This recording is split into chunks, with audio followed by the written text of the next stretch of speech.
عجیب بات کہی اس اللہ والے نے. کہنے لگا فخرالدین تجھے معلوم ہے اس بچے کی والدہ قرآن کریم کی حافظ ہے, حافظ جمال بی بی ہے. رات دن میں اس بچے کو پیٹ میں لے کر ایک ختم قرآن کا روزانہ کیا کرتی تھی, روزانہ قرآن پڑھا کرتی تھی. اس بچے کی روح کا قرآن کا جوڑ جڑ گیا, تعلق پیدا ہو گیا. جب یہ پیدا ہوا اماں زچگی میں پڑ گئی, ناپاک ہو گئی, اس نے قرآن چھوڑ دیا. آدھی کی عادت ٹوٹی, ناشی کا نشہ ٹوٹا. بچہ روئے نا تو کیا کرے. میں نے اس کان میں ایک آیت پڑھی, ایک آیت اس کان میں پڑھی, بچے کو غذا مل گئی, بچہ خاموش ہو گیا. بزرگ تھے, ان کی خدمت میں لا کر کسی نے تربوز رکھ دیا.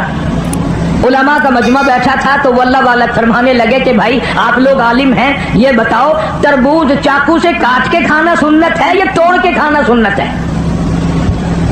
چاقو سے کاٹ کر کھانا آقا مدنی صلی اللہ علیہ وسلم کا طریقہ ہے یا توڑ کر کے کھانا سنت ہے؟ تو علماء نے جواب دیا کہ صاحب اس کے بارے میں تو علم نہیں.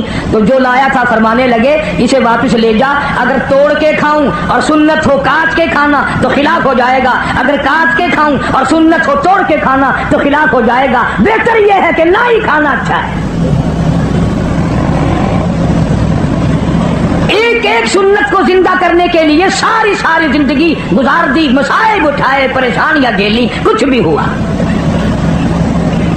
اس امت کا تقریباً بہت بڑا ولی, اس زمانے کے ولی کی بات کروں جو حضور اکرم صلی اللہ علیہ وسلم کے زمانے میں ولی تھا, خواجہ ویس کرنی سب کہہ دو رحمت اللہ علیہ, مدینہ پاک میں سرکار مدینہ صلی اللہ علیہ وسلم کی زیارت کے لیے حاضر ہوا.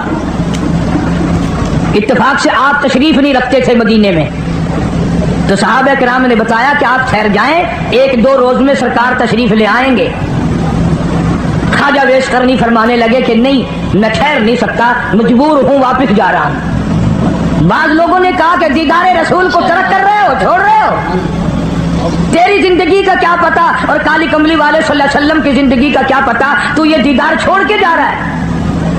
کہنے لگا میری بڑی مجبوری ہے, میری اماں آنکھوں سے محتاج ہے, معذور ہے, میں ہی کھانا پکانا کرتا ہوں اس کا, اور میں اس کو وضو کراتا ہوں, نماز پڑھواتا ہوں. اگر میں یہاں ٹھہر گیا تو میری اماں کو تکلیف ہوگی. یہ عذر کر کے چلے گئے. سرکار دو عالم صلی اللہ علیہ وسلم تشریف لائے. صحابہ کرام نے بتایا کہ اویس کرنی آئے تھے اور یہ عذر کر کے چلے گئے, اور یہ بتا کے گئے کہ میری اماں کی مجبوری ہے اس لیے واپس جا رہا ہوں. تو آپ نے یہ نہیں فرمایا بڑا بدقسمت نکلا, میری زیارت کر کے جاتا, میرا دیدار کر کے جاتا. فاروق اعظم رضی اللہ تعالیٰ عنہ کا ہاتھ پکڑ کے فرمایا اے فاروق, جب تیری اویس کرنی سے ملاقات ہو میری امت کے لیے